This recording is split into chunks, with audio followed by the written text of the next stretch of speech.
All right, everybody. Welcome back. My name is Jason. This is Mohawk Motors. If it's your first time here, welcome. If not, then hey, you guys know what we're doing. I'm getting started on this core transmission that I want to put into my 2500 HD. This transmission, like I said, it's a core. This is actually the transmission that was in my 2002 2500 HD when I bought that truck, and it is smoked. It had no gears at all when I got that truck running, and as I suspected, I mean, she is a mess. There is a lot of black in that pan, and it stinks. Like, you can smell that this transmission was burnt up. So I'm suspecting I'm probably going to find some, quite a few parts that need to be replaced in here. But I want to go through this one. I want to get it built up to how I want it. And then I'll get it put into my 2003 2500 HD. Now, to my knowledge, there were no changes inside or electronically in the 4L80E from 99 to 2006. So totally interchangeable, shouldn't have any issues there. And all I've done so far on this thing is remove the 4 bolts that hold the torque converter dust cover on and remove the transmission pan just to see what was in the pan and let more of the fluid drain out of this thing. So I'm going to gather up the tools I need. All that holds that transmission pan on, it's their 10mm head bolts, assuming theirs has the factory bolts like this one did, and then 15mm head bolts for the torque converter dust cover.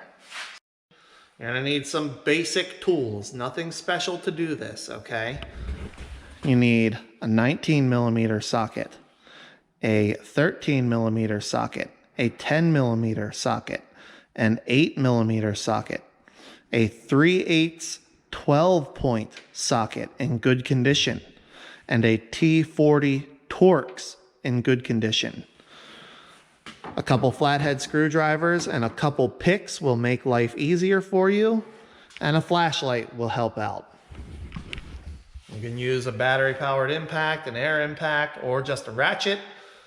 Whatever you have available will work. And that's really all you need to get this 4L80E apart. I also highly, as highly as I can, recommend you get an ATSG service manual for the 4L80. They're not very expensive. I think they're like 20-30 bucks. And I just ordered mine off Amazon. So readily available. This literally will give you step-by-step, line-by-line instructions how to take it apart and how to put it back together. All the tolerances, all the clearances, everything. So you can get this thing back together perfect. As good as, if not better than factory. So highly recommend that as well. All right, I'm getting stuff apart on this. I'm going to try to give you like my step-by-step here. So the first thing I've done is I removed the little seal for the filter. And I do that, I just drive in on the sides with a flathead screwdriver and then it wiggles right out. Now I'm gonna take my center support bolt and my rear support bolt out of here. The front one up here is a T40 Torx. And then back here is a 3/8 12-point. Now both of these bolts are tight, so if your socket is worn out or your Torx bit is worn out, you have very good potential of rounding them off. So make sure you use a good 12-point 3/8 socket and a good T40 Torx bit. I'm going to take both of those out, and then I'm going to remove the 10mm bolts all around my accumulator housing here. Now the valve body comes off. It's just a bunch of 10mm bolts and then 6 8mm bolts. And once you undo all of those, You just lift it straight up off the bottom of the transmission. You can sit it here on your bench just like I have. And that's what gives you access to this. So I'm gonna get these two bolts out. I'm gonna get my accumulator housing out. And then I'll bring you back and show you what I'm doing next. So I got my accumulator housing off. That's 6 more 10mm bolts. I've got the pistons out. Got the pistons out of my, out of here. I'm sorry if I don't know all the names. I will use all the correct terms and everything when I'm putting it back together. I just don't have it all memorized. I did forget to mention though, once you lift the valve body up off of here, there's gonna be a bunch of accumulator balls. Make sure you gather up your accumulator balls with a little magnet. There should be 8 of them. Get all of those accumulator balls before you tip this thing over and dump them, and they roll away and you can never find them. So I've got all those accumulator balls also. You can see there's still fluid from being inside the valve body, inside the accumulator housing. So I'm gonna tip the transmission back up vertical, and then we can start taking the power stack out of it. Nothing too crazy, just take your time, go slow. Okay, next step. I'm gonna pull the pump out of the transmission. Now in order to do this, 2 things. First, there's gonna be a small O-ring here on the input shaft. You need to remove that O-ring. You can see I've got it right there on my bench. The easiest way to do it is start with your fingers on one side, squeeze them tight around, and then you should be able to get a little pick or flathead screwdriver under on this side and just take it off. You're gonna be replacing that O-ring, so it doesn't matter if you cut it or break it or whatever else.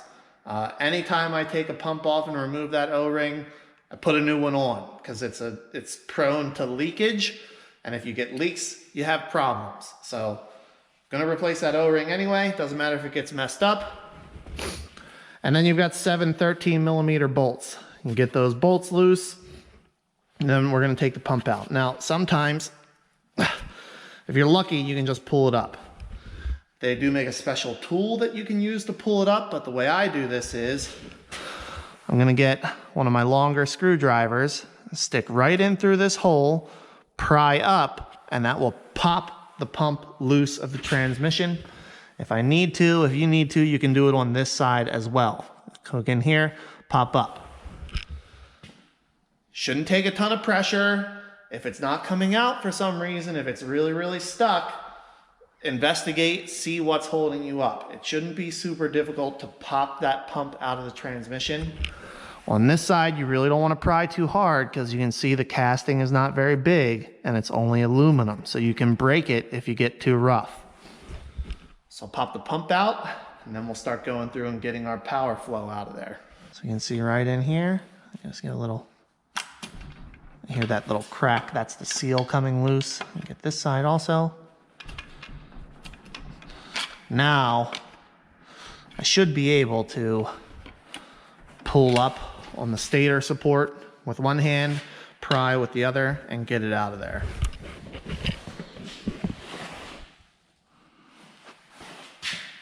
Let's see here.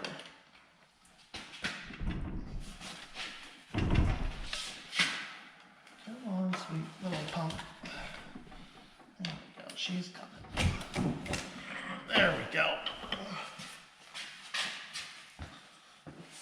Be prepared because the pump is heavy.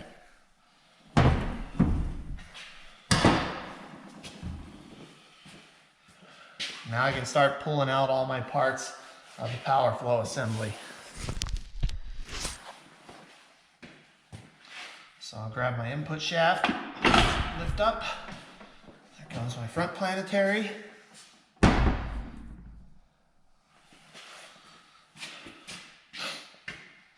Again, I don't remember all the names of all these clutch assemblies, blah, blah, blah, blah. I don't do this every day, so you'll have to forgive me if I don't have all the exact right names of parts, etc., etc. Here's our other clutch assembly.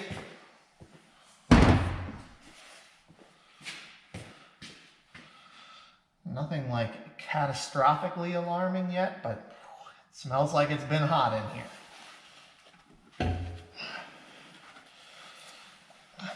Other planetary. Important thing to remember, there's going to be bearings in some of these. I'll try to make sure you keep everything in order. It's going to help when it's time for you to put things back together.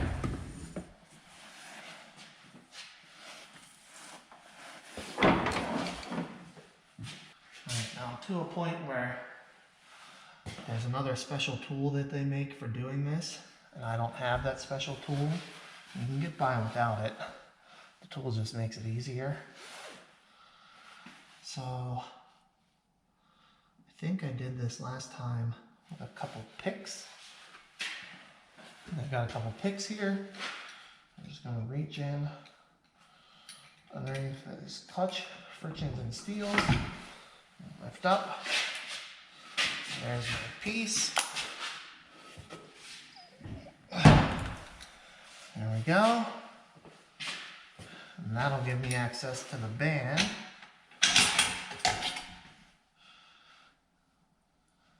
That actually looks, it looks like the drum was not running true inside of it, but it doesn't look terrible. And then I have some clutch packs that I need to disassemble, so I'll do those. And there's some little pieces in here and a lot of black schmoo from things getting too hot. I suspect we're going to find some burnt up clutch packs in this thing.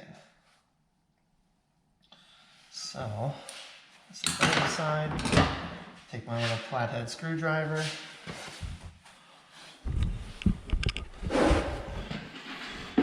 Hopefully you can see down in here, but for the snap ring, I'm just going to put my screwdriver in, twist, so it comes out of the lugs. There we go, and then, whoops, put it back in, my fault. Yeah, this is hard to do one-handed, but you can see how I'm put it in, twist, and then, yeah, I need both hands. There's that snap ring.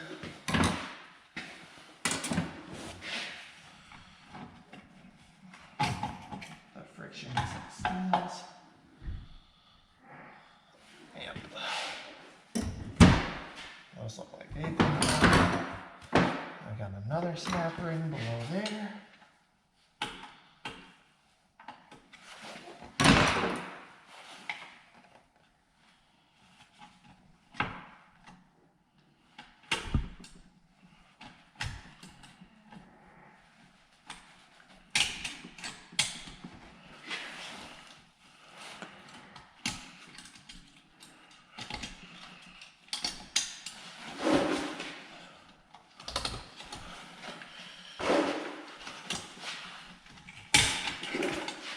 There's my next snap ring. This one is special. It's tapered on one side, so keep track of that. And, oh, what is this down here? I just found a, I don't know if you can see it here. That little piece of metal, that is a return spring. Oh, there's another one. And that one's broken out of the roller clutch. So that's not good. I'm probably going to be replacing the roller clutch. Oh, this is the center support, which I did get the bolt out. Am I forgetting something? I don't think so. I should be able to get that out now.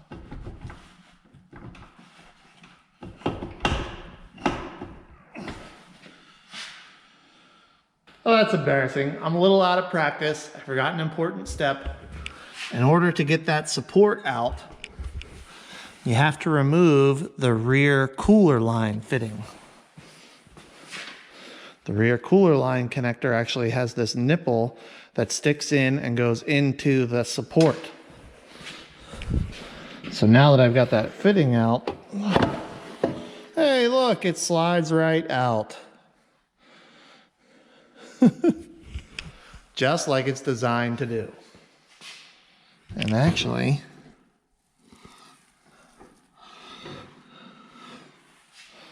well, there's part of our problem right there. The seal is missing. See this hole right here? There should be a little lip seal in there.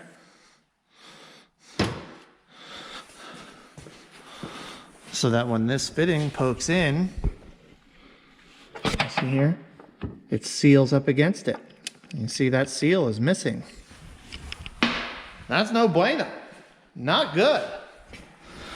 And I don't see it down here in the case. There's our damaged roller clutch that has released some of its springs. Let me finish getting all this stuff out of here and we'll look at what's obviously damaged aside from that part that we already found and definitely is not right. Well, this transmission was definitely abused. I can't find that missing seal anywhere. It's not in the, oh wait. Oh, did some oil drain out and reveal it to me? There it is. There's our missing seal. Was laying in the bottom of the case. Can you see that? Not sure how that could have escaped, being it goes into that support and then the fitting goes into it. Unless somebody pulled that fitting out of there. But even, I don't know. I don't know how that escaped, but that was definitely a problem. And you can see back here, our roller clutch failed. A catastrophic failure. It's broken. So we will definitely need to replace that. Looks like over on this side, that one's been rubbing. So it'll need to be replaced. Does that mean our... that piece looks okay. I have to get everything cleaned up to know for sure. But definitely have some hard part failure here. I can see also, without taking anything else apart, look at this. These notches are where the park pawl engages. And it's pretty obvious, like, this thing had been moving and put into park a lot. I've never seen one with that much wear on it. So I'm not sure how that happened. Well, I know how it happened. I'm not sure why that happened. But I'm gonna have to take the park pawl out of the transmission also and do a real good job inspecting that, because more than likely I'm not going to reuse either of those pieces. Those notches are, that's pretty bad wear. I don't think I want to reuse that. And if the park pawl is worn like that, I don't want to reuse that either. So I think we're going to be pulling the transmission out of the truck tomorrow. And we're going to be combining the best parts of these two transmissions to make sure that I have a unit that I am confident in, because I'm not confident in this. This obviously has failed, this roller clutch. And who knows what else I might find if I start taking apart clutch assemblies in this thing. So I'll probably do some research, see what these parts cost. Is it's going to be worth buying the hard parts for this one, or if I pull the other one out and use hard parts from the two with a rebuild kit to make one good one. Not sure. One of the things I want to try to start doing on jobs like this for you guys is showing you all the tools I use, because stuff like pulling this transmission, like the lift and the transmission jack are nice, but you don't need them. You can do this in your driveway with jack stands and a floor jack. If you've been here on the channel for a while, you believe me because I've done it. I've shown you doing transmission replacement in my driveway on the ground. So the lift is nice, the transmission jack is nice, but you don't need those. What you do need, at least what I used, an 18mm socket, a 15mm swivel socket, a 15mm straight socket, a 13mm swivel socket, a 7/16 swivel socket, and a 7mm socket. Now, this you won't need if your exhaust manifold nuts all come off. I only needed this because I needed to get the one stud out of the manifold. I also used an 18mm wrench, a 15mm ratchet wrench, and a 13mm ratchet wrench. Doesn't have to be ratchet wrenches, they just make it easier, and a 15mm stubby wrench. Doesn't have to be a stubby, just makes it easier. I used a pick, flathead screwdriver, and then my 3/8 and 1/2 inch cordless impact, my 3/8 ratchet, and a pry bar. I used that to turn the engine over so I could get all the torque converter bolts out. That's it, guys. Couple extensions. No super fancy tools, nothing special. That's all you need to get this out, and it took me, been out here about 2 hours. But I also had to go rescue the mail delivery person. They got stuck in our driveway and I had to give them a push out. So I'd say all in all, it took me 1 hour and 45 minutes and just those basic tools. So you can do this job. It can be done. Okay, everybody, it's Sunday morning. I'm gonna continue along on this transmission swap project for the truck. I left off yesterday with getting my core 4L80 torn apart and discovering some damage inside. And I still need to get the clutch packs and everything else disassembled to see if there's anything else damaged that needs to be replaced. But I did some looking to see what a replacement rear planet costs. Because if if a new one made sense to buy, I would just buy a new one.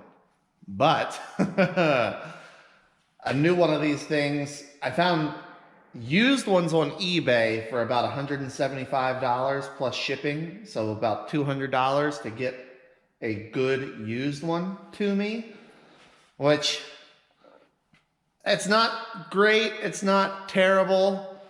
I haven't decided yet if I'm going to go that route.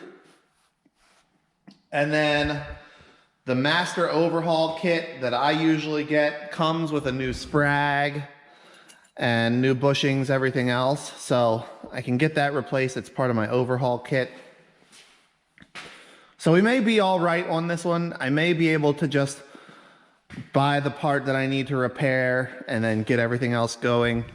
I looked at the park pawl itself and it's fine. Like, it's not damaged. So it must be a harder metal than that housing, than that planetary housing. So while I'm waiting and trying to decide what I'm going to do with that, I'm going to get the transmission out of the truck. These things, they're not terribly difficult to do, but I mean, it can't help to have a little bit of advice, some pointers, right? So I'm going to get started on this. I had mentioned previously, I've already drained all the fluid out of the transfer case and the transmission. At least as much that will come out of the drain holes. So I'm going to put my drain plugs back in. Then I'm going to get the drive shafts removed. And the front and the rear drive shaft, they're slip yokes at the transfer case. So the rear, I'll use a 7/16 wrench and get my 4 bolts out, and I should be able to pop the drive shaft out of the rear. Same with the front differential, 4 7/16 bolts, and I should be able to pop those out. Then I'll get all my electrical connectors disconnected, my shifter disconnected, and then I'll bring you back and start showing you all the bolts and everything else that needs to be taken apart. I am going to separate the transfer case from the transmission in the truck. It'll just make it a little bit more manageable for me to get it down out of there, especially because I don't want to disconnect or cut the exhaust if I can avoid it.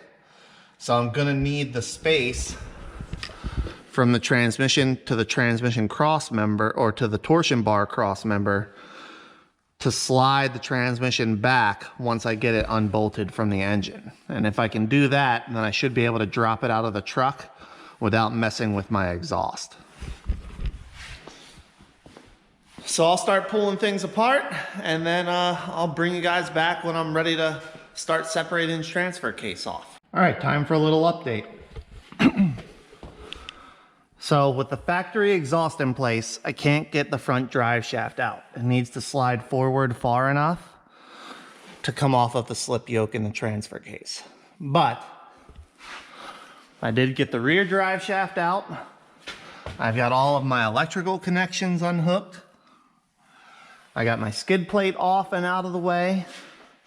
My nuts that hold the transmission mount to the cross member are removed.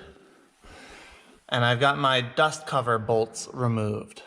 So, oh, and I also removed 5 out of the 6 nuts that hold the transfer case to the adapter.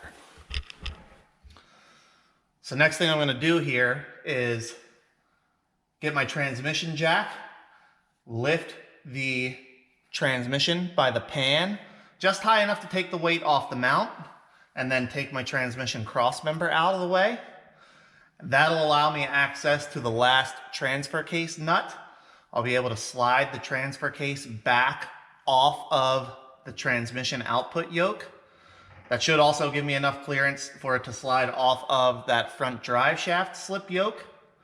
So then I'll be able to get the drive shaft out of the way, transfer case out of the way, and then I can go about getting my torque converter bolts disconnected, my transmission cooler lines disconnected, and then lastly, my bell housing bolts disconnected.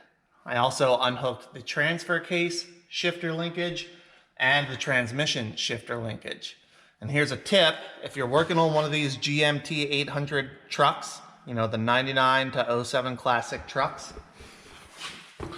the range indicator on the side of the transmission, the 99 to 02 and early 03 range switch has these 2 plugs on it. From the factory, they have what GM calls a grease in them, but it's glue. The only way to get that glue to release is to heat it up with a heat gun. But every time I've ever done that, it deforms the plastic retainer clips, because obviously the heat softens the plastic, and then they don't want to stay on as well when I put it back together. So a little tip to avoid that is undo the 2 13mm bolts that hold this whole switch to the side of the transmission, and then just slide it off the end of the gear shifter shaft. That way you don't have to actually heat up and disconnect those electrical connectors.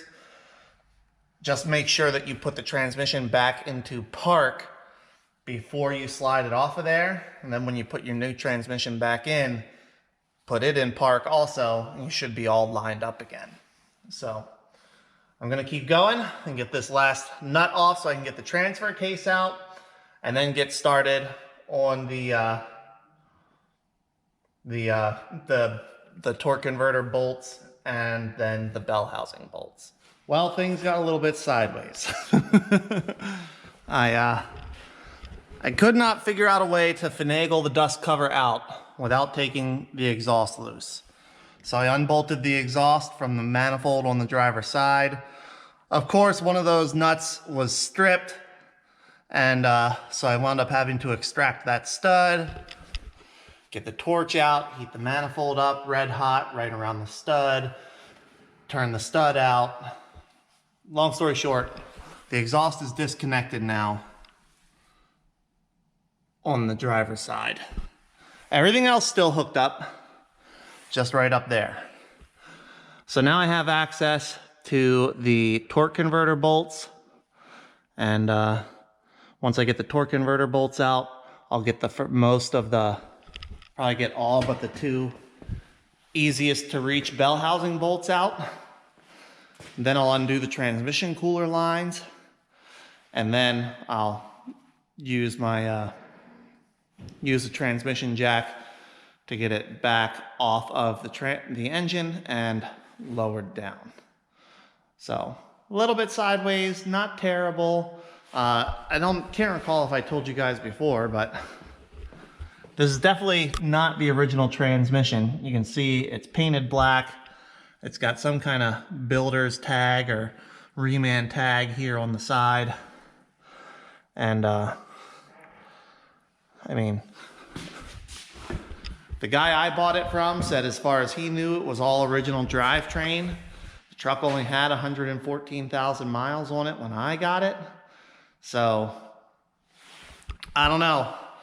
I'm not sure what could have happened that would have burned up a 4L80 before it even got to 114,000 miles. And then whoever replaced this thing, I'm 99% sure it's the front seal.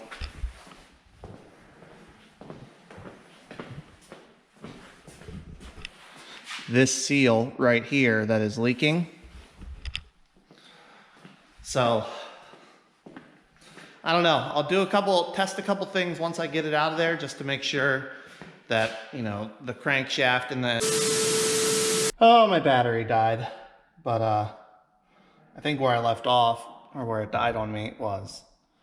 I think that front main seal was leaking. And you can see here, hopefully it shows up on the camera. There's a lot of metal glitteries in there.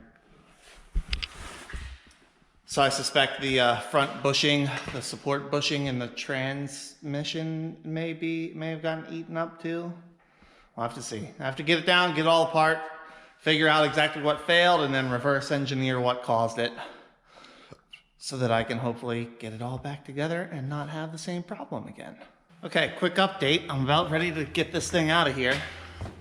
So I've got all the torque converter bolts out, and part of me is glad that I had to do this job because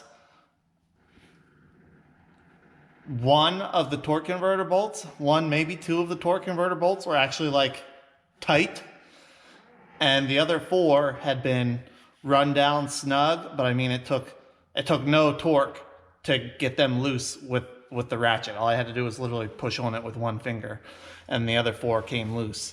And the two that were tight were not torqued to spec, I can tell you that much. So I'm glad I am doing this because I can correct that when I put it all back together. So I've got all the bell housing bolts out except the lowest one on the driver's side and the lowest one on the passenger side. The dipstick and dipstick tube are out. The transmission cooler lines are out of the side of the transmission. So really the only thing holding it in there is those two transmission bell housing bolts, and then it's just resting on the transmission cross member. So I'm going to get it lifted back up with the transmission jack, and then I'm going to get it slid down, lowered down out of here. And then I'll probably take it over to the bench and start getting it apart. And see if between the two of these transmissions I can't make one good one. All right, well everybody, the transmission is out. Now it does clear the exhaust like I thought. Just had to get it wiggled off of the dowel pins. Down a little, back a little, down a little, back a little, and it comes down right past the exhaust. So, glad I didn't have to like cut or mess around. Like that clamp is not coming off. So I'm glad I didn't have to mess with that stuff to get this out of there. And now I've got that transmission out. And I'll probably pull it apart and see what I find. At the very least, I want to get the torque converter apart and see what I find on that main seal in the front. I can tell you just from looking at it, they either did a really poor paint job or this thing got hot. And I know the temperature gauge was getting pretty hot when I noticed it, but not hot enough to boil paint off, burn paint off of it. So yeah, we're gonna have to get this thing opened up and see what all went wrong. Like I said, I'm fairly confident the main seal on the front that actually seals around the outside of the torque converter gave up. But I'll have to determine, like, was it just a bad seal? Did the bushing wear out and that let the torque converter wobble around? Especially now that I know those torque converter bolts weren't all tight. So there is definitely possibility that the torque converter was wobbling, and that could have eaten up the bushing and then resultingly caused the seal to fail. So disappointing. I do see here in the plug too, full of transmission fluid, which that can cause you issues as well. And I noticed as I was lowering the transmission out, this piece fell on the floor. So the bolt that retains that was missing. And it does still have a 4-wheel drive rear housing in it. So I don't know. We'll see what we find when we get it apart. Change of plans. Got the transmission hung up. I'm gonna let it drain. I'm out of time for today. So I may be able to sneak back out here this evening, get this one taken apart, see how the insides look. But if not, then I'll do it tomorrow, which is Monday. You guys should be seeing this video on Monday. Maybe late Monday night, early Tuesday morning. I don't know, we'll see. Anyway, I'm out of time for today. I'll catch you guys up on what I found out next chance I get. All right, everybody, back out in the workshop. It's Monday afternoon. I should have just enough time to finish up what I want to do and then finish up this video, get it uploaded for you guys to watch tonight. So the transmission from the truck has been hanging here draining overnight. So that's ready to be taken apart. Over here on the teardown bench, I still have the pieces of my core transmission. I'm gonna try to tidy this up a bit and make a little bit of space so I can get the other transmission on the holder and get it taken apart. I've been thinking about what I've noticed on both and what I know that I need so far. And I think what my plan is going to be here is actually make one good transmission for my truck, for my work truck. And then I'm going to need a 4-wheel drive 4L80 for one of my other projects that I want to work on this summer. So I think I'm going to use parts from this transmission also to build that second one. Essentially, for this truck, I'm going to use this case because it has a little bit better shape. It's not painted black. And this bolt boss is intact, which holds the exhaust. So I need that. It's actually broken on the transmission that was in the truck. So I'm going to use this case, all the best internal components to put the transmission together for this white truck. And then I'll use the black case, whatever transmission components I can salvage, as well as probably get a replacement. I'm gonna test this and see if the park pawl still engages like it should. If the park pawl still engages the way it should and it doesn't seem like it's gonna slip or move, I'll reuse this drum. But if it seems like it's not engaging fully, then I'll scrap that and I'll get a new one coming. But yeah, that's the plan. I got to get all these clutch assemblies torn apart, see how good or bad the clutches are, and then I'll get that transmission taken apart and see where I'm at. All right, so I'm pulling my clutch packs apart. Most of these are just held in place with a snap ring and a pressure plate, right? So going through, I got the first few apart, nothing looks seriously wrong, and then I got to this clutch here. I can't remember which clutch this is, but I think this one is our culprit of all the nastiness in the transmission pan. This is a friction. And if you can see that, I hope it shows up in the camera, but on the back side of this friction, all of the friction material is worn off of it. And some of these, I've got, let's see here, 3 steels and 3 frictions, and these are more or less welded together. You hear that? Yeah. So we've had metal to metal contact, which is, like I said, essentially welded these frictions and steels together, which that will cause a problem. They should not get that hot. And you can see, like I said, they're stuck together. So that was our primary contributor here. I'm going to say that and our broken sprag were the main failure components in this transmission. And just for comparison, here's one of the other clutches. And I think you can see, but there's plenty of friction material on both sides of that friction. And the steel, although it does show bluing, signs of getting hot, it's not scored or scratched or any other major damage. So I'm going to say that was the main failure component in here was this clutch. So I want to show you guys this because this is a really good visual demonstration of how hard it is, how bad it is for a transmission to run it low on fluid. So this transmission in that truck, from that truck, I noticed it started leaking.